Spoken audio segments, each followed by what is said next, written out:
तो ये नागरिकता कानून और एनपीआर और संभावित भविष्य के एनआरसी को लेकर लोग अब प्रदर्शन कर रहे हैं, समर्थन में भी विरोध में भी। और इन प्रदर्शनों के दौरान जो हिंसा हो रही है वो चिंता का विषय है। इस बीच हमारी सहयोगी कीर्ति ने कुछ लोगों से प्रदर्शन स्थल पर जाकर बातचीत की और इस पूरे विरोध प्रदर्शन को समझने की कोशिश की कि आखिर ये चल क्या रहा है। देखिए। देश भर में सीएए और एनआरसी को लेकर लोग प्रदर्शन कर रहे हैं। ये प्रदर्शन की आग जो है वो दिनों दिन बढ़ती ही जा रही है। पहले स्टूडेंट विंग ने इस विरोध को शुरू किया, उसके बाद आम जनता ने, फिर पुरुष वर्ग सड़कों पर उतरे और अब जो है वो महिलाएं जो हैं अपने घर की दहलीज लांघकर सड़कों पर उतर आई हैं सीएए और एनआरसी के विरोध में। हम इनसे जानेंगे कि आखिर सीएए और एनआरसी का विरोध क्यों, ऐसी क्या ज़रूरत पड़ गई कि घर की दहलीज लांघकर इन लोगों को सड़कों पर आना पड़ा और विरोध करना पड़ा।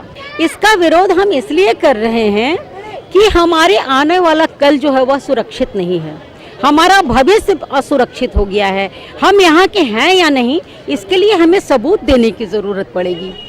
हम यहाँ पैदा हुए पले बढ़े, हमारे पूर्वज यहीं थे, फिर आज हमें सबूत देने की ज़रूरत इस सरकार की वजह से पड़ रही है और हम नहीं समझते कि हमें कोई सबूत देना ज़रूरी है, इसलिए हम इस चीज़ का हम विरोध कर रहे हैं। अच्छा, क्या आपको नहीं लगता कि अभी महिलाएं जो हैं वो पीछे थी? क्योंकि स्टूडेंट विंग ने, जैसा मैंने कहा कि स्टूडेंट विंग ने प्रदर्शन किया, फिर पुरुष वर्ग आगे आए, अब महिलाएं जो हैं वो घर की दहलीज लांघकर प्रदर्शन कर रही हैं। तो क्या कोई किसी कयामत की मैं बात करूँ या कोई कयामत आने वाली है?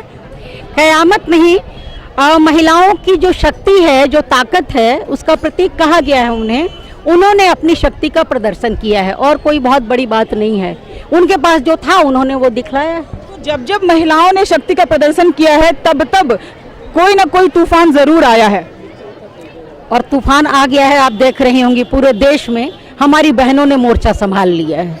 उन्होंने कहा कि ये सरकार को मजबूर करेंगी कि वो अपने कदमों को पीछे करें। मैं एक बार अपने सहयोगी को कहूंगी कि वो पूरी भीड़ दिखाएं। यहाँ पर महिलाओं की इतनी भीड़ है, जबरदस्त भीड़ जिसे मैं कह सकती हूँ। हज हाउस के पास एक तरह से सभी महिलाएं जो हैं वो घर की दहलीज लांघकर, वो घरों से बाहर निकलकर सीएए और एनआरसी का इस कदर विरोध कर रही हैं। ऐसा विरोध आपने शायद पहले कहीं नहीं देखा होगा और यह विरोध सिर्फ और सिर्फ झारखंड में हो रहा है। और हज हाउस के पास ये महिलाएं जो हैं वो पिछले 3 दिनों से ये विरोध कर रही हैं। चौथा दिन 20 तारीख से ये शुरू हुआ था। 20, 21, 22, 23, 23 है। हम इसका विरोध कर रहे हैं, पूरा हिंदुस्तान विरोध कर रहा है। सबसे पहले स्टूडेंट, सबसे आगे स्टूडेंट आए इसका विरोध करने के लिए, क्योंकि स्टूडेंट कल देश के भविष्य हैं। और आज जो एजुकेशन, तो जो तालीम उनको दी जा रही है, वो दूध का दूध पानी का पानी तुरंत कर देते हैं। अब उनको किसी चीज़ के एक्सक्यूज़ की ज़रूरत ही नहीं पड़ती है। आज पूरे हिंदुस्तान में देखिएगा महिला अपने दरवाजे को लांघ कर रोड पर आ गई हैं, रोड पर बैठी हैं इस काले कानून के विरोध में कि जो हिंदुस्तान सर्कुलर देश, सब एक साथ चलने वाला देश है, सब मिलजुल करके चलें और प्यार मोहब्बत से चलें। लेकिन इस कानून को लाके वो कई कैटेगरी में इंसान को बांट दे रहा है। हम नहीं चाहते कि हिंदुस्तान में ये चीज़, जो चीज़ 70 साल इस चीज़ को कहीं पर ये बीज नहीं बोया गया और आज उस बीज ये सीएए ला करके जो असम के लिए है वो पूरे देश में लागू करके कुछ लोगों का। साधारण सा सवाल है मेरा कि आपको लग रहा है कि आप लोग जो ये प्रोटेस्ट कर रही हैं इसका असर, क्योंकि अभी पूरा देश जो है, मैं कहूँ कि सीए और एनआरसी को लेकर धधक रहा है, तो कहीं ना कहीं ये आपसी भाईचारे को खत्म नहीं कर रहा? आपसी भाईचारे को ये ख़त्म करेगा। ये हिंदू, मुस्लिम, सिख, ईसाई हमारा नारा है। अभी आप जिनसे बात की वो कौन थी? रेणु जी थी। यहाँ पंजाबी भी हैं, यहाँ बंगाली भी हैं, यहाँ पे हिंदू भी हैं, यहाँ सारे लोग हैं, सभी धर्म के लोग हैं। ये किसी मुस्लिम की लड़ाई नहीं है। हम चाहते हैं कि सरकार इस चीज़ को समझे और ये तूफ़ान पूरे हिंदुस्तान को बर्बाद कर दे। सुनामी की तरह आप अपना कदम पीछे कर लीजिए, आपकी इसी में भलाई है, सबकी खुशी में देश की खुशी। लेकिन अमित शाह जी ने स्पष्ट कहा है कि चाहे कुछ भी हो जाए वो इस कानून को वापस नहीं लेंगे। मैम, मुझे लगता है कि अमित शाह जी डर गए हैं। आज जो एहतजाज चल रहे हैं इस कानून के खिलाफ, जो आज जो ये एहतजाज चल रहे हैं पूरे इंडिया में, और सिर्फ इसमें मर्द ही नहीं है, आज की तारीख अगर आप हिस्ट्री देखते हो तो पहले इस तरह के जब भी प्रोटेस्ट अगर होते थे या धरने पे तो ज़्यादातर स्पेशली पुरुष ही होते थे, लेकिन आज ये देखा जा रहा है कि औरतों के साथ साथ सारी औरतें, मर्दों के साथ साथ सारी औरतें भी सड़क पे निकल गई हैं। इनमें वो औरतें शामिल हैं जिनको डॉक्यूमेंट्स का मतलब नहीं पता है, जिनको वोट्स का मतलब डॉक्यूमेंट्स की आप लोग बात हाँ जी, डॉक्यूमेंट्स की आप लोग बात कर रही हैं। अच्छा, फिर विकल्प क्या है? अगर मान लिया सरकार इस कानून को वापस लेती है तो अगर हमारे देश में कोई बाहरी आता है तो उसे फाइंड आउट करने का विकल्प क्या है? विकल्प है कि मैं भारत की पहले नागरिक हूँ, हमारा बाप दादा परदादा सदियों से यहाँ रहते आया, हम किसान और मजदूर हैं। जब हमारा बाप दादा परदादा यहाँ रह रहा है तो मुझे प्रमाण देने की क्या जरूरत है? एक नंबर। दूसरी नंबर, आज 60 साल सरकार हो गई हुई ना, इतना दिन से ये कानून लागू नहीं हुआ। आज ये कानून क्यों लागू किए, किस पर लागू किए और क्यों लागू किए? क्यों लागू किए? 350 करोड़ भारत के नागरिक क्या सब जाहिल है?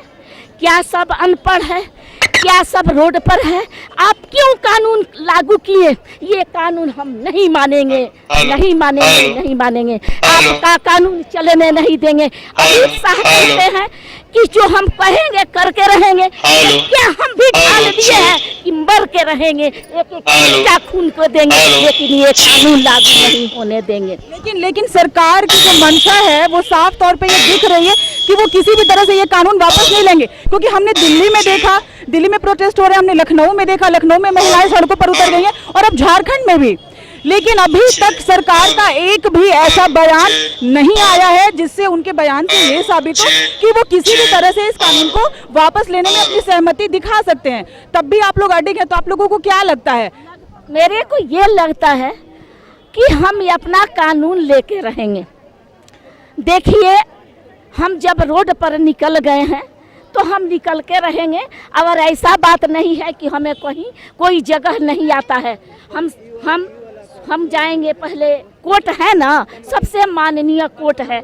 मैं कोर्ट की सम्मान मान करती हूँ। मैं सिविल कोर्ट जाऊँगी, हाई कोर्ट जाऊँगी, सुप्रीम कोर्ट जाऊँगी, राज्यसभा जाऊँगी, राजभवन जाऊँगी। इसके बाद से सबसे एक ये है राष्ट्रपति भवन, मैं वहाँ भी जाऊँगी। क्यों नहीं मानेंगे राष्ट्रपति? ये अमित शाह जी, उनको मानना पड़ेगा।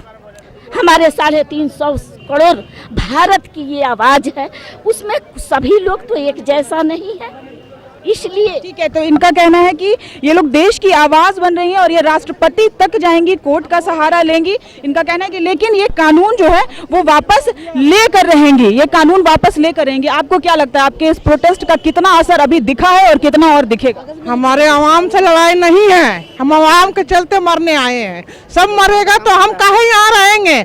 हम भी कफन बांध लिए हैं। हमारे बेटा भतार नहीं रहेंगे दुनिया में, हमारे कौम नहीं रहेंगे।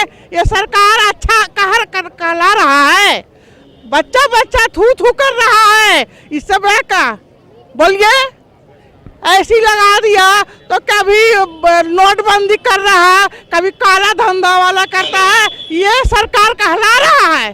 चाय बेचने वाले को पोस्ट दिए, बैठाने वाला जनता उतारने भी जानते हैं।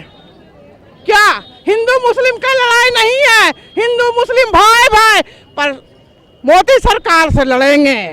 ताकत रखते हैं, मरेंगे तो मरेंगे, मगर ये काम करके रहेंगे। जी हाँ, तो इन्होंने कहा कि मरेंगे तो मरेंगे, लेकिन ये काम करके रहेंगे। मतलब आप साफ तौर पर समझ सकते हैं कि किस तरह का आक्रोश है महिलाओं में इस कानून को लेकर। इन्होंने साफ तौर पे कह दिया है कि ये कानून नहीं, ये पूरी तरीके से काला कानून है। बात हिंदू मुस्लिम की लड़ाई की नहीं है, बात है मोदी सरकार की। बात है, इन लोगों को नाराज़गी है कि मोदी सरकार ने अभी तक जितने भी योजनाएं और जितनी भी चीज़ें वो ला रहे हैं उनसे आम जनता परेशान हो रही है। तो कहीं ना कहीं इनका कहना है कि ये एक तरह से मोदी सरकार ने जो कानून लाया है वो साफ तौर पर काला कानून है, जो देश विरोधी है, ना कि देश हित में है। और जब तक सरकार जो है इस कानून को वापस नहीं लेगी तब तक ये महिलाएं जो हैं यूं ही यहाँ पर अडिग रहेंगी और उनका विरोध जो है वो निरंतर जारी रहेगा। सहयोगी दीपक के साथ कीर्ति तिवारी, ओमकार अवामी।